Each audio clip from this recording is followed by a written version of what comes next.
Hello friends, good afternoon. स्वागत है आप सबका शिवकृपा क्लासेज पर। दोस्तों, इस वीडियो में हम लोग आरपीएफ कांस्टेबल व एसआई एग्जाम 2024 के आज शिफ्ट में पूछा सकने वाले मोस्ट इंपॉर्टेंट जीके जीएस व करंट अफेयर्स के प्रश्नों को सॉल्व करेंगे।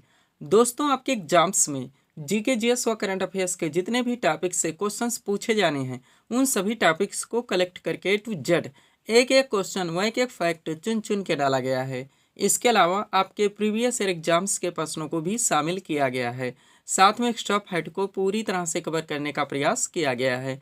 तो दोस्तों, आप लोग इन्हें कॉन्सेंट्रेट होकर सॉल्व करें। क्वेश्चंस कम सॉल्व होने पर पुनः प्रश्नों का रिवीजन करें, ताकि आरपीएफ कांस्टेबल व एसआई एग्जाम 2024 में आप लोग जीके जीएस व करंट अफेयर्स के टॉपिक से अच्छा स्कोर कर सकें। ध्यान रखें दोस्तों, आपके एग्जाम में जीके जीएस व करंट अफेयर्स का अच्छा खासा वेटेज है। 50 क्वेश्चन आपके यहाँ से पूछे जाएंगे। तो चलिए दोस्तों, ज़्यादा समय न लेते हुए हम लोग इन सभी मोस्ट इंपॉर्टेंट प्रश्नों को सॉल्व करना शुरू करते हैं। दोस्तों, क्वेश्चन नंबर 1 है हमारा, ग्राम पंचायत की स्थापना का प्रावधान भारतीय संविधान के किस अनुच्छेद में वर्णित है? पॉलिटी से मोस्ट इंपॉर्टेंट क्वेश्चन है दोस्तों, बिल्कुल आपके टेंड में है, आपके लेवल में है। क्वेश्चन है हमारा, ग्राम पंचायत की स्थापना का प्रावधान भारतीय संविधान के किस अनुच्छेद में वर्णित है? करेक्ट आंसर होगा अनुच्छेद 40 में। अब चूंकि दोस्तों पॉलिटी के आर्टिकल से हमारा क्वेश्चन आया हुआ है, तो इस टॉपिक से जितने भी क्वेश्चंस बनते हैं उन सभी प्रश्नों को हम लोग यहीं पे कवर करेंगे। यही हमारे प्रिपरेशन की स्ट्रेटजी है दोस्तों, कि जिस भी टॉपिक्स को हम लोग उठाएंगे उस टॉपिक्स के अधिकांश प्रश्नों को पूरे एक्स्ट्रा फैक्ट के साथ वहीं पे कवर करेंगे। ध्यान दीजिएगा दोस्तों, आप लोग सारे फैक्ट सिलेक्ट रखे गए हैं।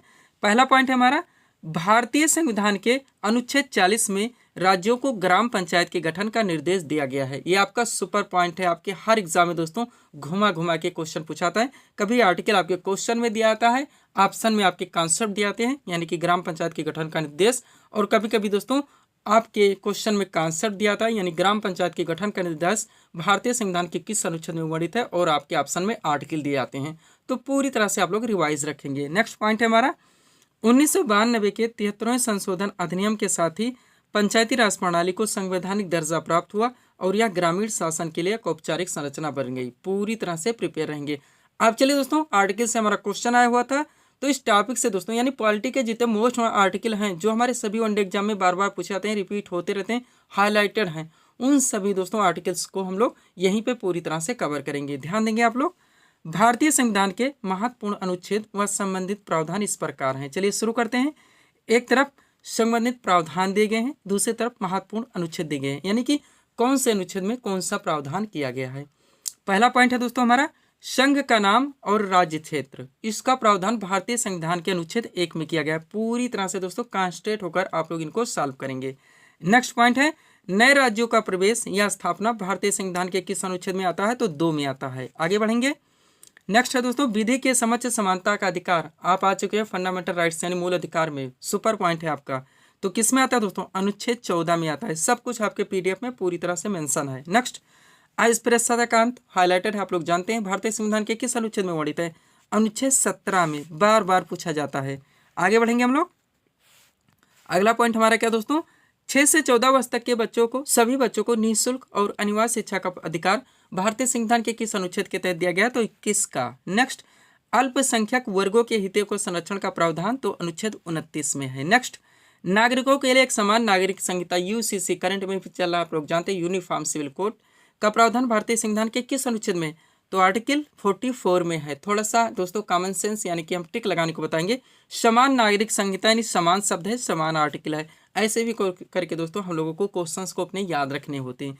तो कुछ भी करें आप लोग, कोई ट्रिक लगाएं, बार बार रट्टा मारें, या बेटर होगा पीडीएफ लें, अंडरलाइन लगा के स्टडी करें, कुछ भी करें दोस्तों, इस सारे क्वेश्चंस आपके टेंड में हैं, आप लोगों को प्रिपेयर रखने ही होंगे। नेक्स्ट हमारा, पर्यावरण का संरक्षण और संवर्धन एवं वन्य तथा वन्य जीवों की रक्षा का प्रावधान, तो भारतीय संविधान के अनुच्छेद 48 का में है। नेक्स्ट, कार्यपालिका से न्यायपालिका के पृथक्करण की प्रावधान की बात की जाए तो अनुच्छेद 50 में है। नेक्स्ट, राष्ट्रपति का निर्वाचन किस अनुच्छेद के तहत आता है? 54 के तहत। किस अनुच्छेद के तहत? 54 के तहत। अगला है, राष्ट्रपति पर चलाई जाने वाली महाभियोग की प्रक्रिया का प्रावधान, तो किस अनुच्छेद में? 61 में है। पूरी तरह से आप लोग प्रिपेयर रहेंगे। आगे बढ़ते हम लोग। अगला आपका, भारत का महान्यायाधीश, मोस्ट बड़ा आप लोग जानते हैं, अटॉर्नी जनरल ऑफ इंडिया, यानी भारत का प्रथम विधि अधिकारी कौन होता है? भारत का महान्यायाधीश किस आर्टिकल में आता है? 76 में। सुपर पॉइंट रहेगा आपके एग्जाम के लिए, डबल स्टार आप कर लीजिएगा। संसद के गठन का प्रावधान, तो अनुच्छेद 79 में है।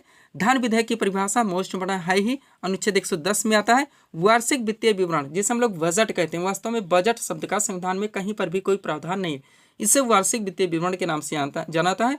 और वार्षिक वित्तीय विवरण का दोस्तों प्रथम दिन यानी कि वार्षिक जो वित्तीय वर्ष होता है हमारा, पहला दिन कौन सा है, 1 अप्रैल है। लास्ट डेट कौन सा है, 31 मार्च है, भी आप लोग ध्यान रखें। तो 21 आर्टिकल में आता है 112 में। नेक्स्ट, राज्यपाल की नियुक्ति का प्रावधान की बात की जाए दोस्तों, ये अनुच्छेद 155 में आता है। राज्य का जो महाधिवक्ता होता है जैसे कि भारत का महान्यायाधीश, ये अनुच्छेद 165 में आता है। वित्त आयोग फाइनेंस कमीशन मोस्ट इम्पोर्टेंट अनुच्छेद 280 में है। और संसद को संविधान में संशोधन करने की शक्ति और प्रक्रिया का वर्णन भारतीय संविधान के किस अनुच्छेद में, तो 368 में है।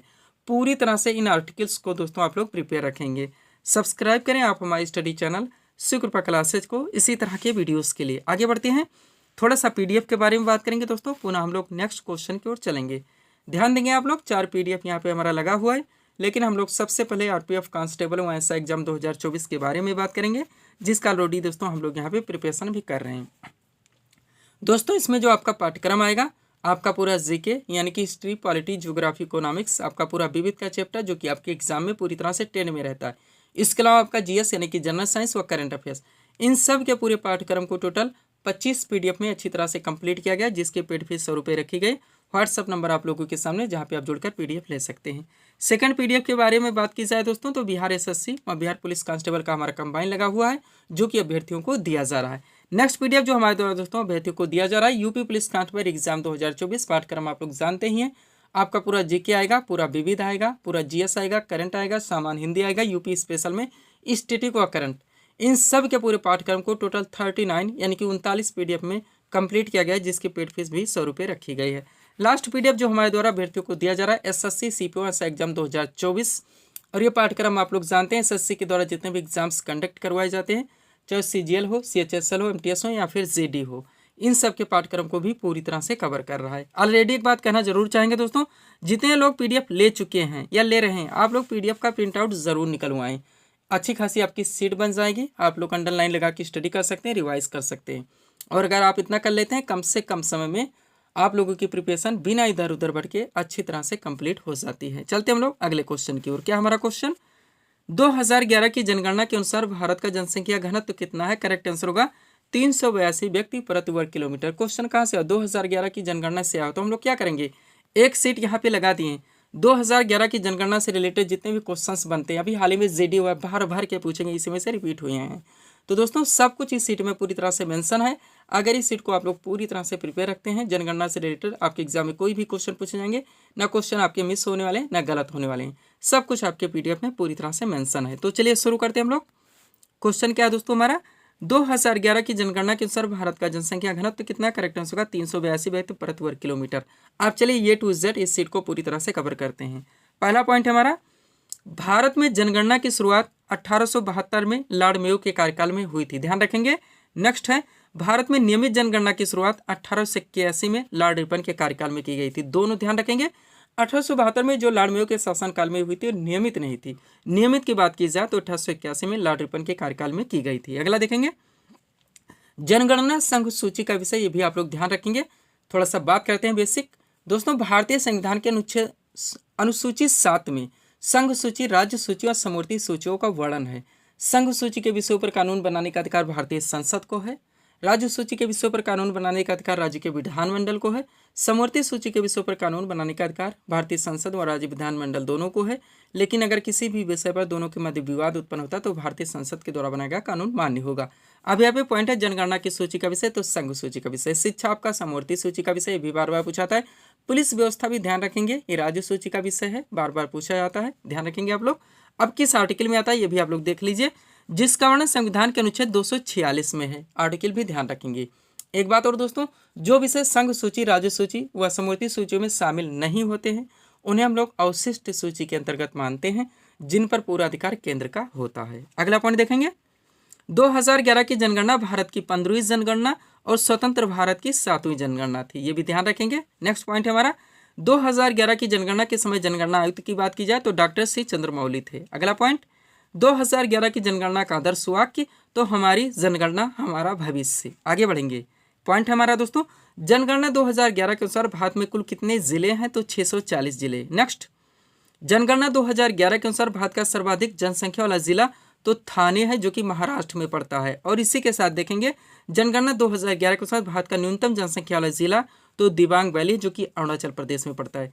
सबसे ज़्यादा सबसे कम क्वेश्चंस को हम एक साथ रखते हैं ताकि याद रखने में दोस्तों थोड़ी सी आसानी महसूस हो। आगे बढ़ेंगे हम लोग।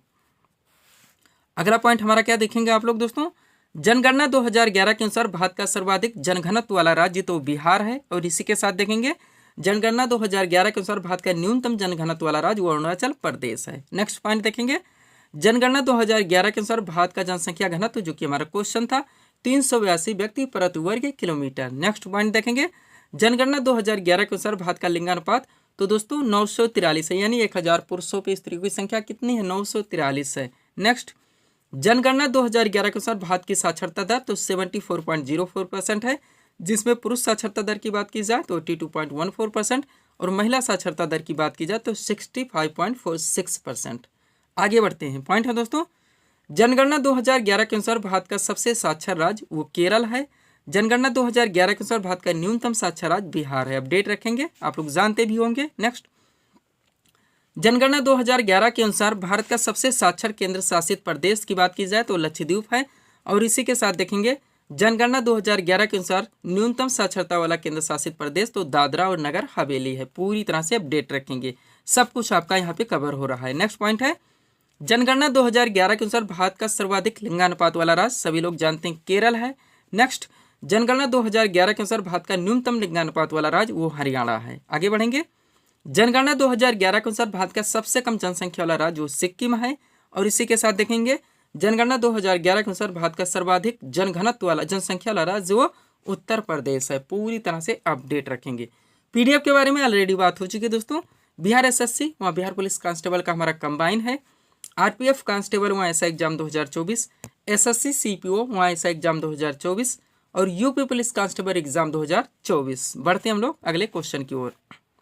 अगला क्वेश्चन आपका क्या है दोस्तों, कुचिपुड़ी किस राज्य का प्रसिद्ध शास्त्रीय नृत्य है? करेक्ट आंसर होगा आंध्र प्रदेश का। आपका ट्रेंडिंग एवरग्रीन टॉपिक आप लोग जानते हैं शास्त्रीय नृत्य, क्लासिकल डांस। तो इस टॉपिक से जितने भी क्वेश्चन बनते हैं और जितने ट्रेंड से पूछे जाते हैं सब कुछ पूरी तरह से दोस्तों हमारे सीट में अपडेट कर लिया गया है। अगर इस सीट को आप लोग पूरी तरह से दोस्तों अपडेट रखते हैं, यहाँ से कोई भी क्वेश्चन कैसे भी घुमा के पूछे जाएं, ना क्वेश्चन एग्जाम में आपके मिस होने वाले हैं और ना ही गलत होने वाले हैं। तो चलिए शुरू करते हैं। क्वेश्चन है दोस्तों हमारा, कुचिपुड़ी किस राज्य का प्रसिद्ध शास्त्रीय नृत्य है? करेक्ट आंसर होगा आंध्र प्रदेश का। कहाँ का? आंध्र प्रदेश का। अब टोटल 8 शास्त्रीय नृत्य भारत में आप लोग जानते होंगे। सबसे पहले लोकेशन उनका देख लीजिए, पुनः हम लोग दोस्तों इस ट्रेंड में जितने क्वेश्चन बनते हैं उनको कवर करेंगे। चलिए शुरू करते हैं। एक तरफ शास्त्रीय नृत्य के नाम है, दूसरी तरफ संबंधित राज्य के नाम है, इसलिए हम ऑप्शन नहीं रखते। ऑप्शन से ही आपको कभी दोस्तों याद नहीं हो सकते, कन्फ्यूजन हमेशा क्रिएट होगी। तो चलिए शुरू करते हैं। सबसे पहले भरतनाट्यम जो कि तमिलनाडु राज्य का शास्त्रीय नृत्य है। मोहिनीअट्टम और कथकली एक साथ देखेंगे, दोनों के दोनों केरल के शास्त्रीय नृत्य हैं। मणिपुरी दोस्तों आपका मणिपुर राज्य का शास्त्रीय नृत्य है। आगे बढ़ते हैं हम लोग। 4 हमारा हो गया है, 4 और रह गए हैं। क्या क्या है? सबसे पहले दोस्तों ओडिसी जो कि ओडिशा राज्य का शास्त्रीय नृत्य है। कुचिपुड़ी आपका आंध्र प्रदेश राज्य का शास्त्रीय नृत्य है। सत्रिया मोस्ट असम का शास्त्रीय नृत्य है। और कथक आपका उत्तर प्रदेश का शास्त्रीय नृत्य है। ये था दोस्तों लोकेशन से क्वेश्चन जो कि डायरेक्टली बनते हैं। अब चलिए इनसे संबंधित जो कलाकार हैं, जिस जिस ट्रेंड से क्वेश्चन बनते हैं उनको हम लोग पूरी तरह से अपडेट रखेंगे। इस सीट को दोस्तों आप लोग पूरी तरह से रिवाइज रखिएगा। आप जानते हैं बराबर यहाँ से क्वेश्चन बनते हैं। तो चलिए शुरू करते हैं। सबसे पहले हमारा भरतनाट्यम लगा हुआ है।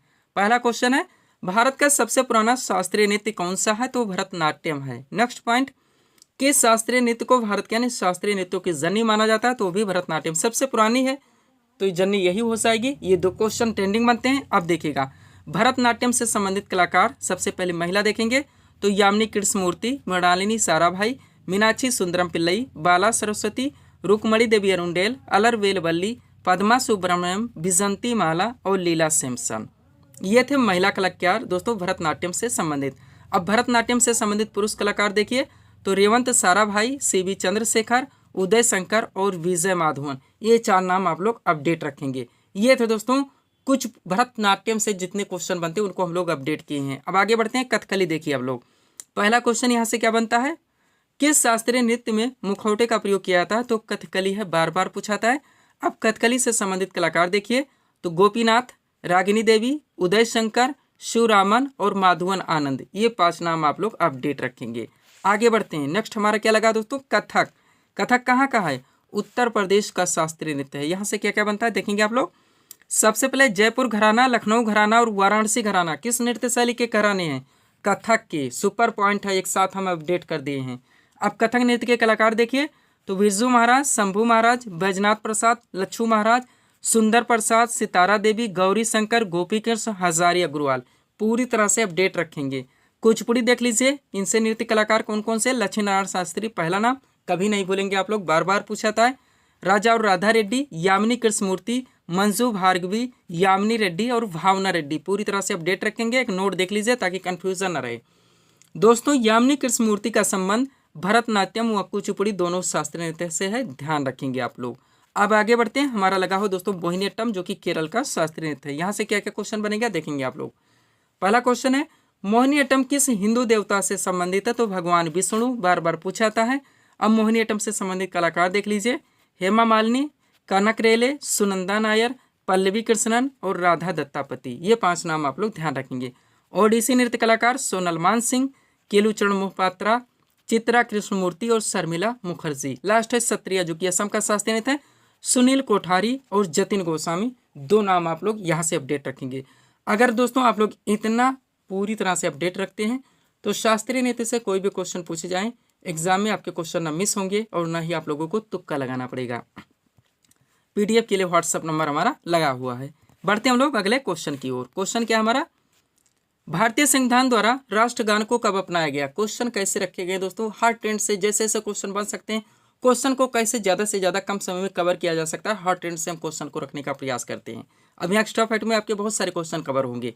क्वेश्चन है भारतीय संविधान सभा द्वारा राष्ट्रगान को कब अपनाया गया? करेक्ट आंसर का 24 जनवरी 1950। एक बात ध्यान रखें दोस्तों, जहाँ पे हम डेट रखते हैं आप लोग प्रिपेयर रखिएगा। डेट रखा जाता है इसका अर्थ यह है कि यहाँ से क्वेश्चन बनते हैं, इसलिए आपको प्रिपेयर रखने हैं। अब चलिए एक्स्ट्रा फैक्ट देखिए दोस्तों, भारत में राष्ट्रगान को संविधान सभा द्वारा 24 जनवरी 1950 को ग्रहण किया गया। भारत का राष्ट्रगान जनगण मन है, सभी लोग जानते हैं, इसके रचयिता रविन्द्रनाथ टैगोर हैं। अब यहाँ से देखिए, जनगण मन सर्वप्रथम 27 दिसंबर 1911 को भारतीय राष्ट्रीय कांग्रेस के कलकत्ता अधिवेशन में गाया गया था। ये बार बार पूछाता है, डेट ईस्वी कहाँ पे। इसे गाने में 52 सेकेंड लगते हैं, सभी लोग जानते होंगे। आगे चलते हैं। अगला क्वेश्चन देखिए, भारत के संविधान के किस अनुच्छेद के अंतर्गत हिंदी को राजकीय भाषा घोषित किया गया? तो अनुच्छेद 343 है। एक्स्ट्रा फैक्ट देखिए, भारतीय संविधान के भाग 17 नहीं भूलेंगे आप लोग, अनुच्छेद 343 में संघ की भाषा का उल्लेख किया गया। अनुच्छेद 343 के अनुसार संघ की भाषा हिंदी और लिपि क्या होगी? देवनागरी। पूरी तरह से प्रिपेयर रखेंगे। अगला क्वेश्चन देखिए आप लोग, क्या है दोस्तों क्वेश्चन हमारा, भारत का केंद्रीय सतर्कता आयुक्त अपने पद पर कब तक बना रह सकता है? 4 वर्ष या 65 वर्ष की आयु तक। सब आप 5 वर्ष ही नहीं मारेंगे, इसीलिए क्वेश्चन को हम रख दिए हैं। आप चलिए एक्स्ट्रा फैक्ट देखिए, बहुत सारे क्वेश्चन कवर कर लीजिए दोस्तों। केंद्रीय सतर्कता आयुक्त अपने पद ग्रहण करने की तिथि से 4 वर्ष या 65 वर्ष की आयु में से जो भी पहले पूरा हो तब तक बना रह सकता है। इसकी नियुक्ति राष्ट्रपति द्वारा 3 सदस्यीय समिति की सिफारिश पर होती है। इस समिति में प्रधानमंत्री, लोकसभा में विपक्ष के नेता व गृह मंत्री शामिल होते हैं। अब इसको करंट से जोड़ लीजिए इस नोट के जरिए। वर्तमान में भारत के केंद्रीय सतर्कता आयुक्त प्रवीण कुमार श्रीवास्तव हैं, ध्यान रखेंगे आप लोग। पीडीएफ के लिए व्हाट्सएप नंबर हमारा लगा हुआ है। अगला क्वेश्चन हमारा क्या है, भारत का प्रथम विधि अधिकारी कौन होता है? करेक्ट आंसर का भारत का महान्यायाधीश। ये क्वेश्चन हम जान के फिर से रखे हैं ताकि पूरी तरह से प्रिपेयर रहें, आर्टिकल ना भूलें। चलिए शुरू करते हैं। संविधान के अनुच्छेद 76 आप लोगों को नहीं भूलने हैं। भारत सरकार को कानूनी मामलों में परामर्श देने के लिए राष्ट्रपति महान्यायाधीश की नियुक्ति करता है। तो किसके द्वारा की जाती है? राष्ट्रपति के द्वारा। यह भारत सरकार का प्रथम विधि अधिकारी होता है। इन्हें अपने कर्तव्यों के पालन में भारत के राज्य क्षेत्र में सभी न्यायालयों में सुनवाई का अधिकार होता है। नोट के जरिए करंट से जोड़िए। वर्तमान में भारत के महान्यायाधीश कौन है? आर वेंकट रमण हैं, ये भी आप लोग ध्यान रखेंगे। चलते हैं अगले क्वेश्चन की ओर। क्वेश्चन क्या हमारा, G7 शिखर सम्मेलन 2023 कहाँ पर आयोजित हुआ? हिरोशिमा जापान में। क्वेश्चन कहाँ से आ गया? करंट से आ गया। तो हम लोग क्या करेंगे, करंट के मोस्ट इम्पोर्टेंट क्वेश्चंस को एक साथ कवर करेंगे। ध्यान दीजिएगा, करंट के सुपर क्वेश्चन है दोस्तों जो एक साथ सेट किए गए हैं। चलते हम लोग पहले क्वेश्चन की ओर। क्या है, हाल ही में अंडर 19 एशिया कप 2023 का खिताब किस टीम ने जीता है? बांग्लादेश ने। सुपर क्वेश्चन रहेगा। नेक्स्ट, हाल ही में विश्व बैंक के 14वें अध्यक्ष के रूप में किसे चुना गया? अजय बंगा को। अगला है, राष्ट्रीय परीक्षण एजेंसी यानी कि एनटीए के नए महानिदेशक कौन बने? सुबोध कुमार। अगला, सीमा सुरक्षा बल यानी कि बीएसएफ के नए महानिदेशक कौन बने? नितिन अग्रवाल। पूरी तरह से अपडेट रखेंगे। आगे बढ़ते हम लोग।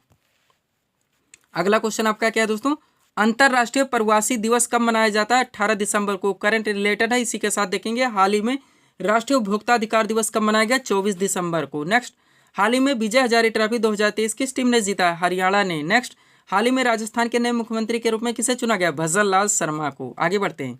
पहला क्वेश्चन यहाँ से, भारत का पहला वेटलैंड शहर कौन सा बनेगा? उदयपुर राजस्थान। एग्जैक्ट लोकेशन भी डाल दें उदयपुर, ध्यान रखिएगा। नेक्स्ट, G20 शिखर सम्मेलन 2023 की मेजबानी किस देश ने की? भारत ने किया, वो आप लोग जानते होंगे। G20 अब G21 हो चुका है, अफ्रीकन यूनियन इसमें शामिल हो चुका है। और G20 यानी कि G21 2024 की अध्यक्षता किसके द्वारा की जाएगी? ब्राजील के द्वारा। अगला क्वेश्चन देखिएगा, भारत के 78वें ग्रैंड मास्टर कौन बने? कौस्तुभ चटर्जी। नेक्स्ट, किस राज्य में भारत की महिला पहली हाइड्रोजन संचालित ट्रेन चलाई जाएगी? तो हरियाणा में चलाई जाएगी, अपडेट रखेंगे। ब्रिक्स शिखर सम्मेलन 2024 की मेजबानी कौन सा देश करेगा? रूस करेगा। 23 की मेजबानी किसने की है? जोहान्सबर्ग दक्षिण अफ्रीका में हुआ। आप लोग जानते होंगे कब हुआ है? जब हमारा चंद्रयान 3 चंद्रमा के दक्षिण ध्रुव पर लैंड हुआ था। हम उस समय हमारे देश के प्रधानमंत्री कहाँ थे? ब्रिक्स शिखर सम्मेलन ही चल रहा था, जोहान्सबर्ग दक्षिण अफ्रीका में थे, और वहीं से उन्होंने इसरो के अध्यक्ष एम सोमनाथ को बधाई दी थी। तो ध्यान रखेंगे, ब्रिक्स शिखर सम्मेलन 2023 की मेजबानी दक्षिण अफ्रीका के द्वारा की गई। इसका सम्मेलन जोहान्सबर्ग में किया गया था। आगे बढ़ते हम लोग। अगला क्वेश्चन आपका क्या है दोस्तों? हाल ही में किसे गवर्नर ऑफ द ईयर 2023 पुरस्कार से सम्मानित किया गया? शक्तिकांत दास को। नेक्स्ट, हाल ही में किसने वन्य जीव संरक्षण पुरस्कार 2023 जीता? आलिया मीर। अगला, G7 शिखर सम्मेलन, अब ये G7 है, शिखर सम्मेलन 2023 कहाँ पर आयोजित हुआ? हिरोशिमा जापान में। Exact location Hiroshima. नेक्स्ट, हाल ही में 22वें विधि आयोग के नए अध्यक्ष कौन बने? न्यायमूर्ति ऋतुराज अवस्थी। आगे बढ़ते हैं।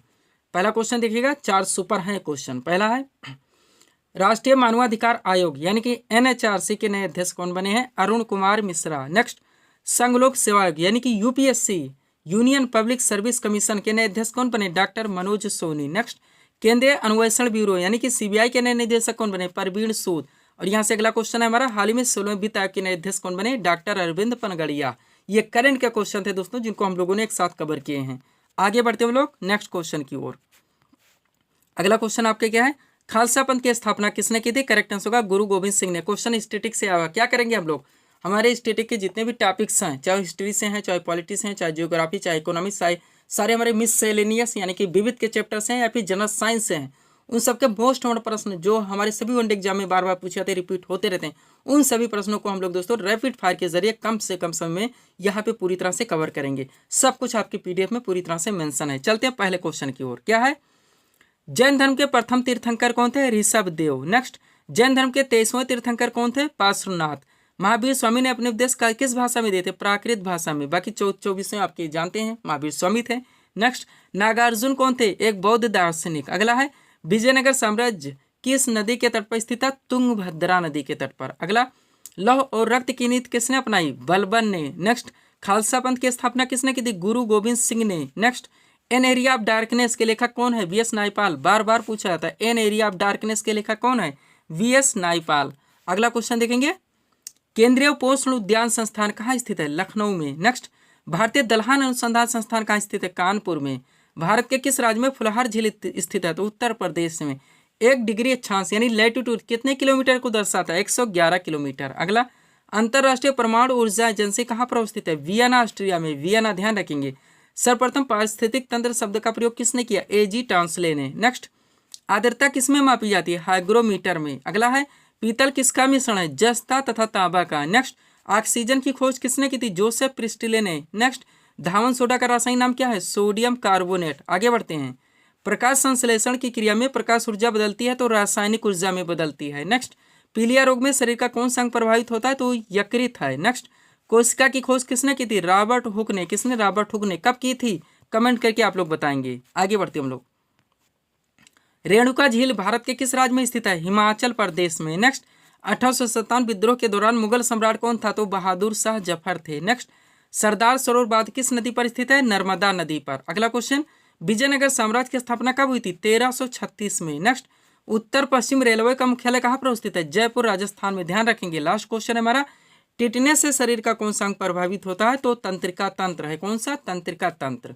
तो ये थे दोस्तों इस सीरीज के टॉप MCQs के प्रश्न, जिनको यहाँ पे हम लोगों ने सॉल्व किए हैं। उम्मीद है दोस्तों आप सभी लोगों ने सॉल्व किए होंगे और देखे होंगे कि यहाँ से आपके कितने प्रश्न सही हो रहे हैं। तो दोस्तों इसी तरह के वीडियोस के लिए आप हमारे स्टडी चैनल शिव कृपा क्लासेस से जुड़े हैं, चैनल को सब्सक्राइब करें, ताकि हमारे द्वारा दिए जाने वाले सभी वीडियोस आप क्रम से सबसे पहले देख सकें। तो मिलते हैं दोस्तों नेक्स्ट वीडियोस में। Thanks for watching.